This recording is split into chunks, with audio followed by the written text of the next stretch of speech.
सरल और धारा प्रवाह हिंदी में कौशिक की ब्राह्मण उपनिषद। प्रस्तुतकर्ता स्वयं प्रकाश शर्मा। उपनिषद का आरंभ हम प्रार्थना से करते हैं। हे परम ब्रह्म परमेश्वर, मेरी वाणी मेरे मन में अच्छी तरह स्थापित हो। मेरा मन मेरी वाणी में अच्छी तरह स्थापित हो। हे व्यक्त होने वाले परमेश्वर, मेरे लिए व्यक्त हो। धर्म ग्रंथों की आत्मा सदा मुझ में बनी रहे। मेरा ज्ञान मुझे छोड़कर कभी न जाए। इस ज्ञान से जो मैंने प्राप्त किया है, मैं दिन रात जीता रहूं। मैं सदा सही के बारे ही बोलूं। मैं सदा सत्य के बारे ही बोलूं। ये दोनों वक्ता की रक्षा करें।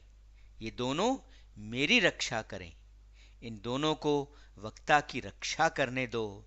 इन दोनों को मेरी रक्षा करने दो। ओम शांति शांति शांति। ओम।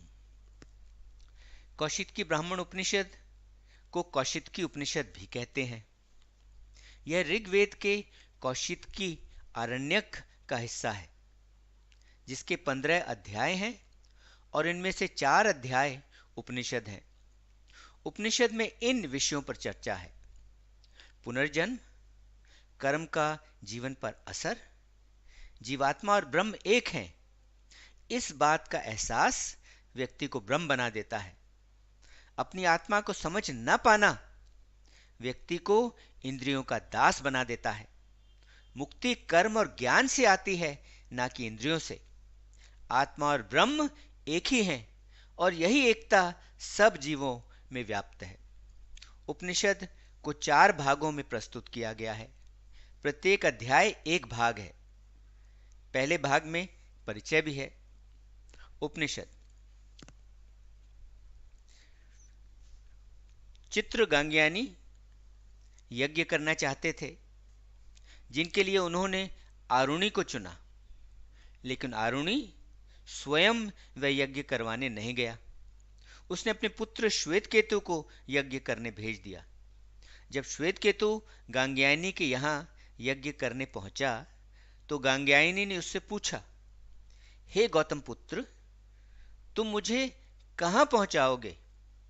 तुम मुझे इस लोक में किसी छिपी हुई जगह में रखोगे, या फिर कोई और नई जगह या लोक है और तुम मुझे उस लोक में रखोगे? श्वेतकेतु यह नहीं जानता था और उसने उत्तर दिया, श्रीमान, जो आप पूछ रहे हैं वह मैं नहीं जानता। इसलिए मुझे अपने पिता के पास वापस जाने दो, ताकि उनसे मैं यह पूछ सकूं। वह अपने पिता के पास लौटा और उनसे कहा, पिताजी, गांग्यायनी ने मुझसे यह प्रश्न किया, मैं उसे क्या उत्तर दूं? उसके पिता ने जवाब दिया, पुत्र, मैं स्वयं इसका उत्तर नहीं जानता।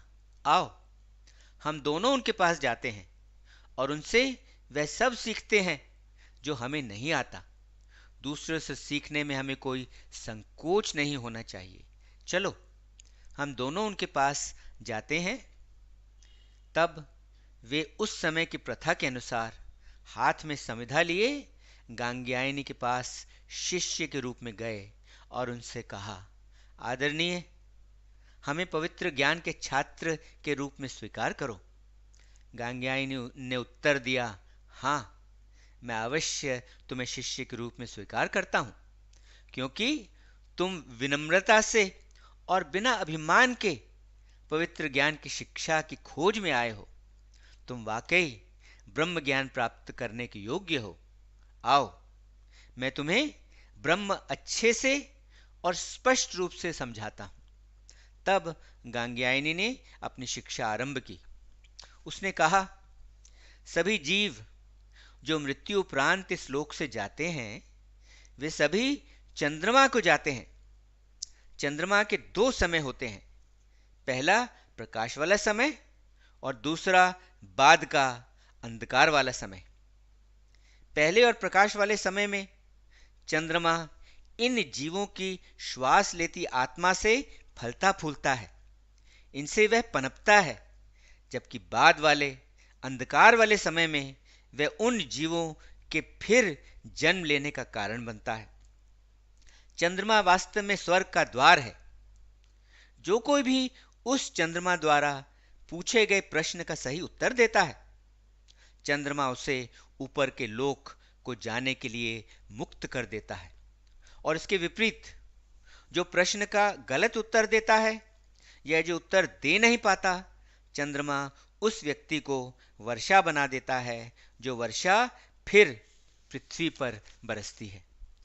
वहां वह अपने कर्मों और अपने ज्ञान के अनुसार फिर जन्म लेता है, एक कीड़ा बनकर, मछली, पक्षी, सिंह, वराह, सर्प, शेर, एक व्यक्ति या कोई और जीव बनकर। इस या उस स्थिति में जब वह वहां जाता है तो आचार्य उससे पूछता है, तुम कौन हो? जब उससे यह प्रश्न पूछा जाए तो वह यह उत्तर दे, हे तुम ऋतुओं, दूर चमकते चंद्रमा से बीज को इकट्ठा किया गया, उसे 15 गुणों वालों से इकट्ठा किया गया, पूर्वजों तथा पितरों के घर से उसे इकट्ठा किया गया। तब पितरों ने मुझे पुरुष में भेजा और पुरुष ने प्रतिनिधि बनकर मुझे एक माता के गर्भ में डाल दिया। पिता के साथ मैं एकता को प्राप्त होने के 1 वर्ष बाद मैं ऐसे जन्मा।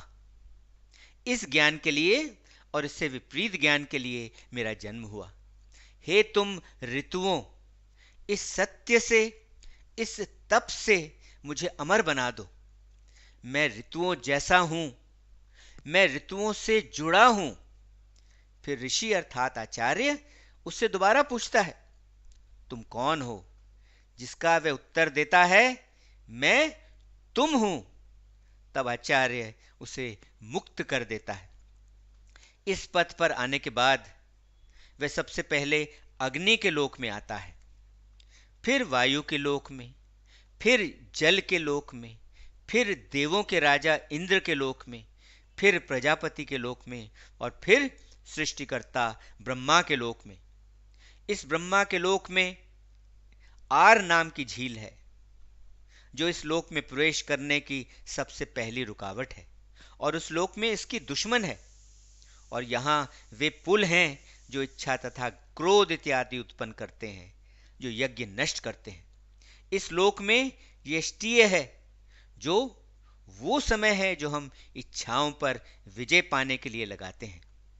इसमें बूढ़ी न होने वाली नदी विजरा है, इसमें वृक्ष इल्या है, इसमें जलाशयों से भरी नगरी सालज्य है, जो कई वीरों का निवास स्थान है, और इसमें अजय किला अपराजिता है।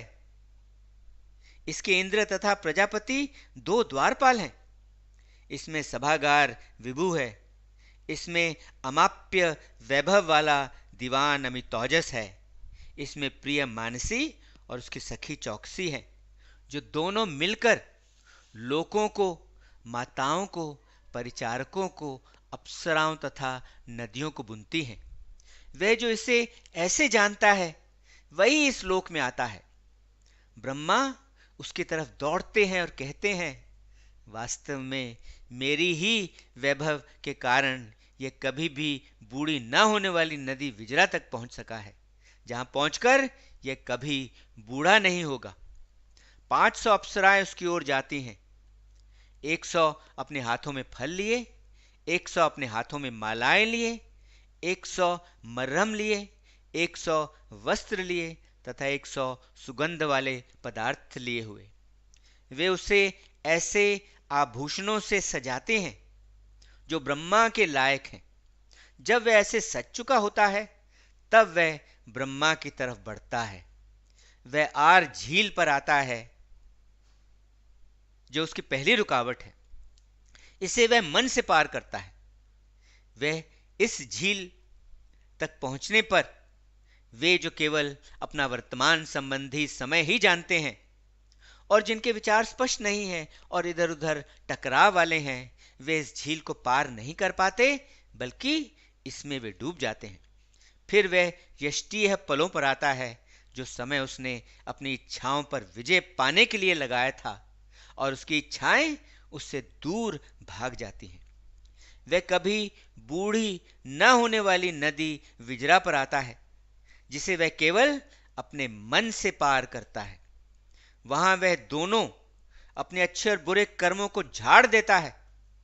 वह दोनों से छुटकारा पाता है। जो सगे संबंधी उसके प्रिय हैं, उन्हें उसके अच्छे कर्म मिलते हैं, और जो सगे संबंधी उसके प्रिय नहीं हैं, उन्हें उसके बुरे कर्म मिलते हैं। जैसे रथ को चलाता हुआ व्यक्ति रथ के पहियों की ओर देखता है, लेकिन वह उन पहियों से किसी प्रकार से छुआ नहीं जाता, ठीक उसी प्रकार अब यह व्यक्ति भी दिन और रात को, अच्छे और बुरे कर्म को, और उन सब द्वंद्वों को, अर्थात सब परस्पर विरोधी जोड़ों को, जैसे प्रकाश और अंधकार, सर्दी गर्मी, सुख दुख, लाभ हानि इत्यादि, इन सब से वह अनछुआ रहेगा। इन सब को वह अनछुआ होकर देखेगा। ऐसा व्यक्ति दोनों अच्छे और बुरे कर्मों से मुक्त हो जाता है। वह ब्रह्म को जानने वाला हो जाता है, और वह ब्रह्म को जाता है। वह वृक्ष इल्या पर आता है, जहां ब्रह्मा का सुगंध उसमें प्रवेश कर जाता है। वह सालज्य नगरी पर आता है, जहां ब्रह्मा का आस्वाद उसमें प्रवेश कर जाता है। वह अपराजिता किले में प्रवेश करता है, जहां ब्रह्मा का प्रकाश उसमें प्रवेश करता है। वह इंद्र और प्रजापति इन दो द्वारपालों के पास जाता है, और वे उससे दूर भाग जाते हैं। वह सभागृह विभु में आता है, और ब्रह्मा का वैभव उसमें प्रवेश कर जाता है। वह सिंहासन विचक्षण पर आता है, जहां सामगान, जहां वृद्ध मंत्र जो सूर्य पर बुना है, और तंत्र मंत्र जो अग्नि पर बुना हुआ है, उसके दो आगे के पांव हैं, और स्यैत यह लोक तथा नौधस स्वर्ग लोक उसके दो पीछे के पांव हैं। वैरूप मंत्र जो वर्षा पर बुना है, तथा वैराज जो ऋतुओं पर बुना है, उसके लंबाई वाले हिस्से हैं। शाकवर जो लोकों पर बुना है, और रैवत जो जानवर पर बुना है, उसके तिरछे हिस्से हैं। यह बुद्धिमत्ता है, क्योंकि बुद्धिमत्ता से ही व्यक्ति सब कुछ साफ साफ तथा स्पष्ट तौर से समझता और देखता है। वह दीवान अमितौजस पर आता है। यह श्वास लेती आत्मा है। भूत और भविष्य इसके आगे के दो पाए हैं, तथा समृद्धि और पृथ्वी इसके पीछे के दो पाए हैं। भद्र तथा यज्ञ जो शरीर के अंगों पर बुना है, उसके पीछे के दो हिस्से हैं, और बृहद तथा रथंत्र उसके लंबाई के दो हिस्से हैं।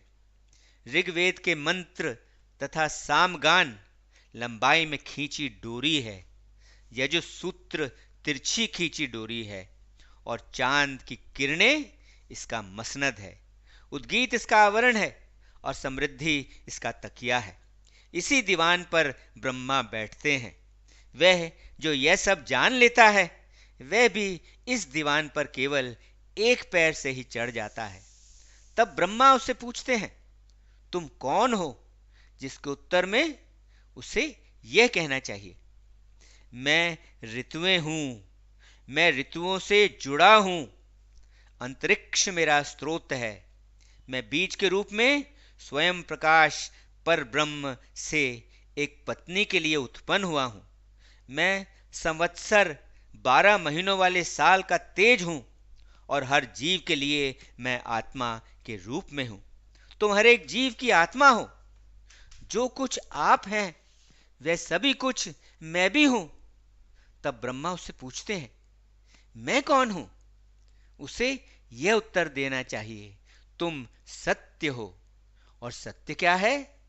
सत्य वह है जो देवों से भिन्न है, जो देवों से अलग है, जो हमारी ज्ञान इंद्रियां, आंख, नाक, कान, त्वचा तथा जीभ जो इन सब से अलग है, और जो प्राणाधार श्वासों, प्राण, अपान, व्यान, समान और उदान जो इन सब से अलग है, वह सत्य है। देव जो हमारे ज्ञान इंद्रियां हैं, तथा प्राण जो प्राणाधार श्वास हैं, ये त्यम हैं, और ये दोनों मिलकर सत्यम बन जाते हैं, जिसमें जो कुछ भी अस्तित्व में है वह सब कुछ आ जाता है। सत्यम के दायरे में जो कुछ भी सृष्टि में है वह सब कुछ आ जाता है। तुम यह सब कुछ हो। जो कुछ भी अस्तित्व में है वह सब कुछ तुम हो। तुम ही सारा अस्तित्व हो, ऐसा वह ब्रह्म से कहता है। यह बात ऋग्वेद के श्लोक से भी कही है। वह महान दृष्टा, वह महान ऋषि जो पवित्र शब्द का है, जिसका पेट यजुस है, जिसका सर साम है, जिसका शरीर ऋग है, उस अनश्वर को ब्रह्मा के नाम से जाना जाता है। तब ब्रह्मा उससे पूछते हैं, मेरे पुलिंग अर्थात मेरे मर्दाना नामों को तुम कैसे प्राप्त करोगे? मैं तुम्हारे मर्दाना नामों को मैं प्राणाधार श्वासों से प्राप्त करूंगा। मेरे नपुंसक लिंग वाले नामों को कैसे प्राप्त करोगे? मन से। मेरे स्त्रीवाची नामों को कैसे प्राप्त करोगे? वाणी से। गंधों को कैसे प्राप्त करोगे? नाक से। नाक में श्वास से। रूप कैसे देखोगे? आंखों से। ध्वनियां कैसे सुनोगे? कानों से।